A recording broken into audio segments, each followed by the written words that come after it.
The first isn't smokiness, the first is citrus.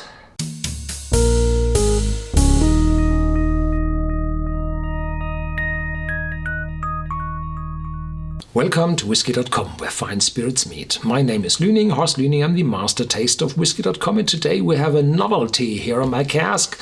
It's a Glendronach peated. Well, the first Glendronach peated, or let's say the first new Glendronach, which is peated. Price around 50, and the ABV is 46, and it's uncolored and unchill filtered. A nice warm brown color. And here they tell what's the specialty of this bottle. In contrast to the traditional non-peated character of the Glendronach, this particular whiskey has unusually been distilled using peated malted barley. The Glendronach peated pays homage to the peat historically used to dry the malted barley in the traditional floor maltings during the early days of the distillery. Well, in former times, the peat was, there at no costs, just nature, and you had to pay the labor just a little bit to cut it. Today, labor cost has risen a lot, and so peated whiskey is always more expensive than normal unpeated whiskey, because there is still some labor to cut the peat, even helped with machines today and done in, huge malting facilities where you have drums, and inside the drums is the malted barley and the smoky air is used up completely. There's no fine dust coming from those plants. Every piece of peat is used for the barley. So the efficiency of peat used for drying the barley has risen tenfold, at least, even more. The subtle peat notes in this intriguing expression complements the classic Glendronach Highland character and the rich sherry notes drawn from the wood. Well, and this one is matured in bourbon casks, followed by a second period of maturation in the finest Oloroso and Pedro Ximénez sherry casks. Oloroso means definite fruitiness, and Pedro Ximénez means sweetness and fruitiness, of course. And here in the back, Billy Walker, the master distiller of Glendronach and Benriach, writes about the taste of the whiskey. And seeing this whiskey, it is clear to me that all the different bottlings we've seen at Benriach will come here from Glendronach. But Benriach had, as a whiskey distillery for the big blends, for especially Chivas Regal in former times before they were bought by the mother company, now where Billy Walker works for,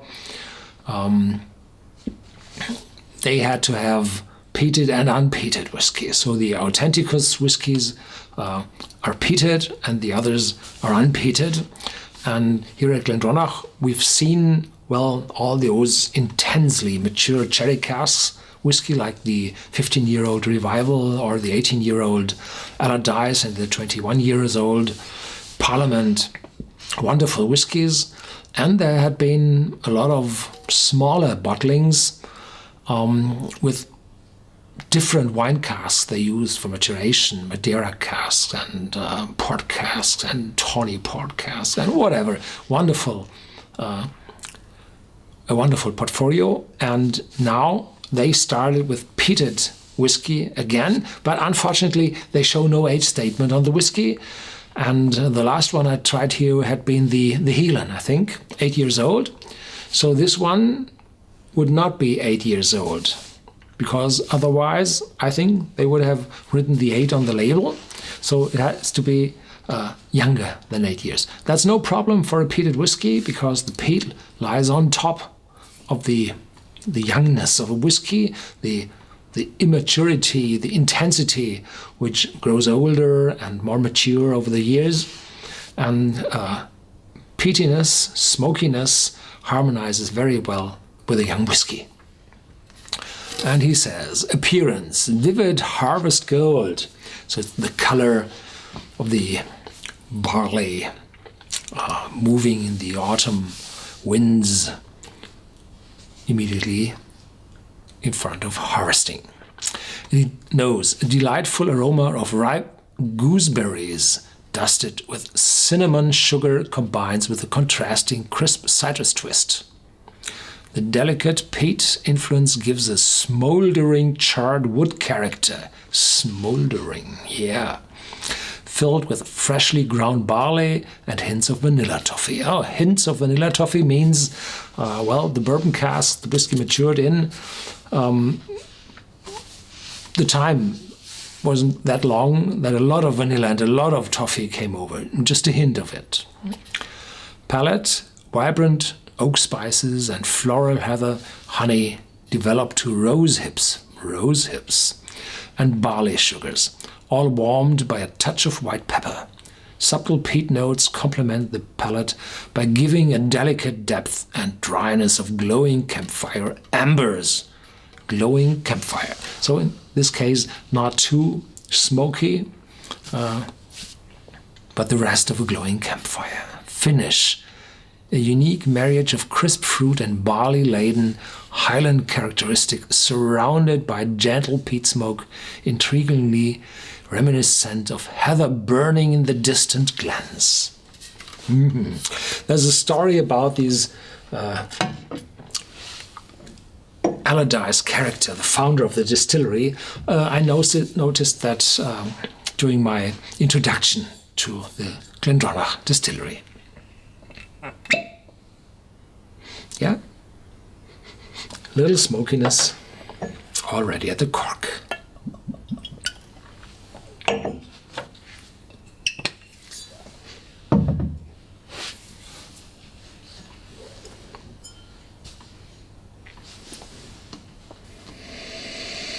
The first isn't smokiness, the first is citrus. And then it's getting sweeter. The cinnamon sugar, little vanilla, little caramel, and the maltiness. Yeah, the gooseberry, mixed, mingled in the sweetness. And together with all those aromas is the smokiness. And if I had to guess for the ppm level, it always depends on the age of the whiskey. Even whiskey with a rated 40 ppm is intensely smoky in the start, but loses its smokiness over the years. So the peat level isn't constant over the years.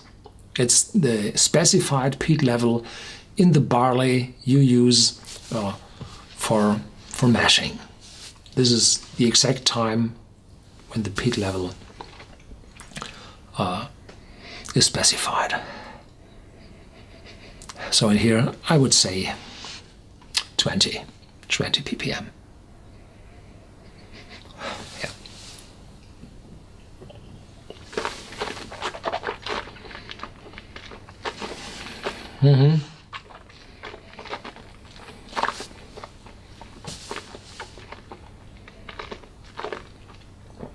Good impact. White pepper, yes. And this glowing campfire, yes, it's there. And maybe a little youngness of the whiskey, which the peat smoke, the decent peat smoke, isn't able to cover. Yeah, probably. Difficult to say. The sharpness of the white pepper is going quite fast, and a little bit of smokiness stays in my mouth, and this old burnt heather. Yeah, but fruitiness is there. In the beginning quite sweet, then drier, and in the very end sweet again.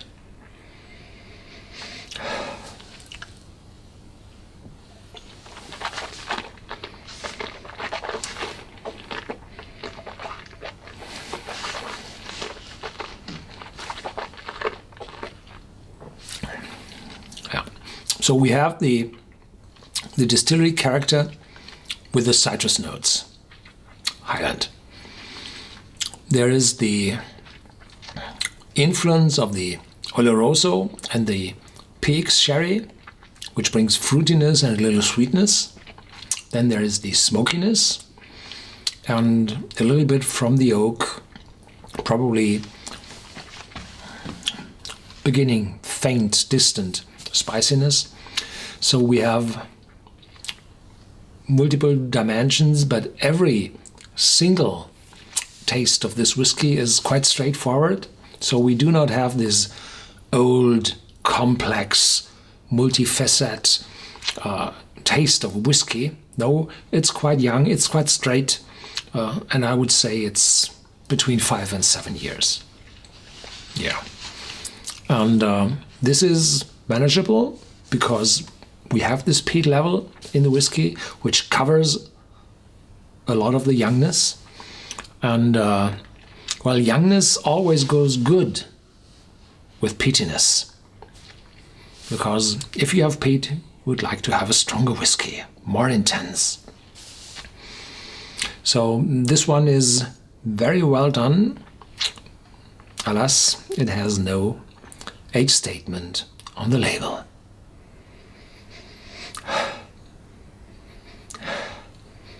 Good made, yes. So there's definitely more to come. Older whiskies with a peat level in Glendronach.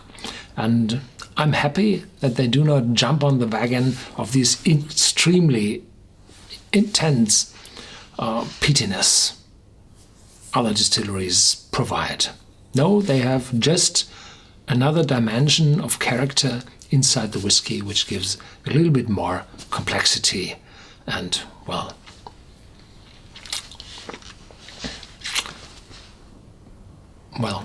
how to say that? It's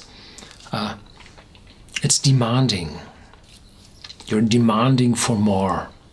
So it's just this kick telling you, there's more in the whiskey. Have another look at the bottle. So also a little difficult because it's so sipping. Yeah. Thank you for watching. Stay tuned. There's more to come. And feel free to discuss this whiskey in our whiskey database, in our forum, and in our vlog. Thank you very much.